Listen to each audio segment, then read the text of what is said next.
On the lofty heights of Mount Olympus, the gods gazed down upon the world of mortals, their immortal eyes fixed on the chaos of the Trojan War. From their cloud-wreathed thrones they watched as the fate of heroes and cities unfolded far below, each event echoing through the halls of the divine. The war, once a source of excitement and rivalry among the gods, had taken a dark and sorrowful turn. But now, a heavy sadness weighed upon their hearts. The laughter and debates that once filled Olympus had faded, replaced by a somber silence. Even the most powerful gods could not ignore the suffering and cruelty that had come to define the conflict below. Achilles, the mightiest of the Greeks, had finally defeated Hector, Troy's greatest defender. Yet instead of honoring his fallen enemy, Achilles lashed Hector's lifeless body to his chariot and dragged it again and again around the walls of Troy, a display of rage and grief that shocked all who witnessed it. The gods, even those who had long favored the Greeks, were deeply disturbed by this act of cruelty. They had seen mortals commit terrible deeds before, but this desecration of a noble warrior's body was a violation of the sacred order. Apollo, who had always admired Hector's courage and honor, could not bear to see the hero's body so mistreated. With gentle hands, the sun god shielded Hector from further harm, wrapping him in a golden aura to protect him from decay and further insult. The ancient laws, older than even the gods themselves, demanded respect for the dead. Achilles' actions broke this sacred code, threatening to bring chaos not just to Troy, but to the very balance that held the world together. Hera and Athena, who had so often guided and protected Achilles, now found themselves uneasy. His relentless rage, once a tool for victory, had become a force of destruction that even they could not condone. The great halls of Olympus, once alive with feasts and music, now echoed with silence. The gods sat in uneasy stillness, each lost in thought, troubled by the darkness that had crept into the hearts of mortals and immortals alike. Achilles' grief for his beloved friend Patroclus was deep and real, but his thirst for vengeance had driven him to acts that even the gods could not excuse. Alone in his sorrow, Achilles seemed lost to the world, consumed by pain and anger. Meanwhile, Hector's soul wandered, unable to find peace. Without a proper burial, his spirit could not rest, and the people of Troy mourned their hero, desperate to honor him as he deserved. The gods gathered in urgent council, voices raised in debate. They knew that the balance between honor and vengeance, between law and chaos, had been shattered. Something had to be done to restore order to both the mortal and divine realms. All eyes turned to Zeus, the king of gods, whose word could shape the fate of both men and immortals. The gods waited, anxious and uncertain for his judgment. In that moment, the fate of Troy, of Achilles, and of the very order of the world hung in the balance, as gods and mortals alike awaited the decision that would shape the future of both heaven and earth. Tension filled Olympus as the gods argued. Apollo demanded Hector be honored, insisting the dead deserved respect. Hera and Athena, loyal to the Greeks, refused, saying Achilles' grief justified his actions. Poseidon sided with them, blaming the Trojans for their fate. Yet, some gods pitied Priam and the Trojans, valuing the laws of honor above war. The debate was about justice and compassion, not just Hector's body. Zeus listened, weighing the fate of mortals and gods. He respected both Hector and Achilles, but knew a clever solution was needed. Stealing the body would only deepen the wounds. Zeus prepared to act, seeking a path to restore honor for all. In the great hall atop Mount Olympus, Zeus, the mighty king of the gods, rose from his throne. His presence alone commanded silence, and with a single gesture he quieted the assembled immortals. The air was thick with tension, for the fate of mortals and gods alike hung in the balance. The gods, divided and restless, awaited his judgment, knowing that his word would shape the destiny of heroes and nations. With a voice that echoed through the marble columns, Zeus declared that Achilles, the greatest of the Greek warriors, must return Hector's body to the Trojans, not by force, but by his own free will. This was not merely a command, but a test of character and honor.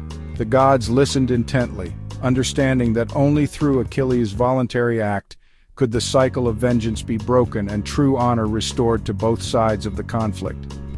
Only then, Zeus proclaimed, could the world begin to heal from the wounds of war. The return of Hector's body would be a gesture of respect, a moment of solemnity that might inspire peace among mortals and gods alike. To set his plan in motion, Zeus summoned Iris, the swift-footed messenger of the gods. With a rainbow shimmer, she appeared before him, ready to carry his will across the realms. Zeus tasked her with finding Thetis, the sea nymph and mother of Achilles, who mourned her son's fate in the depths of the ocean. Thetis, wrapped in sorrow and longing, was called forth from the sea's embrace to ascend to Olympus. Her heart ached for Achilles, knowing the prophecy of his early death loomed ever closer. Yet she answered the summons, driven by love and duty. In the golden halls of Olympus, Zeus spoke to Thetis with gravity and compassion. He revealed that Achilles must accept a ransom from Priam, the grieving father of Hector, and return the fallen prince's body. This act, Zeus explained, would not only honor the dead, but also restore balance between the warring peoples. Thetis was entrusted with a difficult task. She was to warn Achilles of the gods' growing anger at his stubbornness and urge him to show mercy. She would have to appeal to his sense of honor, reminding him that even the greatest heroes must sometimes yield to compassion. Though her heart was heavy, Thetis accepted the mission. She understood that this was perhaps the last chance for her son to find peace and redemption before his tragic fate unfolded. With resolve, she prepared to deliver Zeus's message. Zeus's plan was more than a command. It was an opportunity for healing, a bridge between the divine and mortal worlds. If successful, it would bring solace to grieving families and restore harmony among the gods themselves. Thetis gathered her courage and prepared to journey to Achilles, carrying not just a message but the hopes of gods and mortals alike. The gods watched anxiously from their lofty perches, hoping that this act of mercy would finally end the relentless cycle of rage and revenge that had plagued both heaven and earth. Now the weight of destiny rested on Achilles' shoulders. His decision would determine not only his own honor, but the fate of the world itself. Would he choose vengeance, or would he embrace compassion and restore balance? The stage was set for a final act of compassion, a moment that would echo through history as a testament to the power of mercy over wrath. As Thetis went to Achilles, Zeus sent Hermes to Troy. Priam, broken by grief, mourned Hector without rest. Zeus pitied the old king and instructed Hermes to guide him safely to Achilles. Priam was to gather a rich ransom and travel to the Greek camp. Hermes, protector of travelers, would lead him past the guards. Disguised as a young man, Hermes delivered Zeus's message to Priam. The hope of reclaiming Hector's body gave Priam new strength. He rose, determined to face any danger for his son. Priam began gathering treasures for the ransom. In the silent hours before dawn, King Priam moved quietly through his palace, his heart heavy with grief and hope. He chose the finest treasures in all of Troy, gleaming gold, silver goblets, and priceless heirlooms, each piece a symbol of his love for his fallen son, Hector. Every artifact he selected was a memory, a prayer, and a desperate plea for mercy. Ignoring the desperate pleas of his remaining sons and the sorrowful cries of his family, Priam loaded the precious gifts onto a creaking wooden wagon. With only his loyal herald for company, he prepared to leave the safety of Troy's walls, venturing into the unknown under the cover of darkness. As they set out, a mighty eagle soared overhead, its wings glinting in the moonlight, a sign from Zeus himself. The omen filled Priam with a surge of courage, as if the gods were watching over his perilous journey. The journey was tense and fraught with danger. Every shifting shadow seemed to hide a threat, and the silence of the night was broken only by the distant howls of wolves and the creak of wagon wheels. Priam's heart pounded with fear and determination as he pressed on. Suddenly, out of the darkness, a mysterious figure appeared, a young man with a knowing smile and a glint of power in his eyes. It was Hermes, the messenger god, cleverly disguised as a Greek soldier. He offered to guide Priam through the enemy camp, promising safe passage. With a wave of his hand, Hermes cast a divine sleep over the Greek sentries. The camp fell into a deep, unnatural slumber, allowing Priam and his herald to slip past the enemy lines unseen, their hearts pounding with both fear and awe at the god's power. At last they reached the edge of the Greek camp, stopping before the lodge of Achilles. Not a soul stirred as they arrived, undetected and trembling with anticipation. At the threshold, Hermes revealed his true identity to Priam, urging him to summon all his courage for the task ahead. The god's words were both a comfort and a challenge, reminding Priam that the fate of his son and his city rested on his shoulders.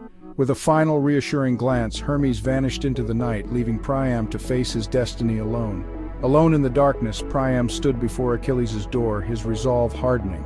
He was ready to plead for his son's body, prepared to face his greatest enemy with nothing but hope and the weight of a father's love. The fate of Troy's beloved prince, and perhaps the city itself, rested on this meeting. Every heartbeat was a prayer, every moment a test of courage. High above, the gods watched in silence, their hopes mingling with those of mortals below. All waited to see if mercy would triumph over vengeance. The moment of truth had arrived.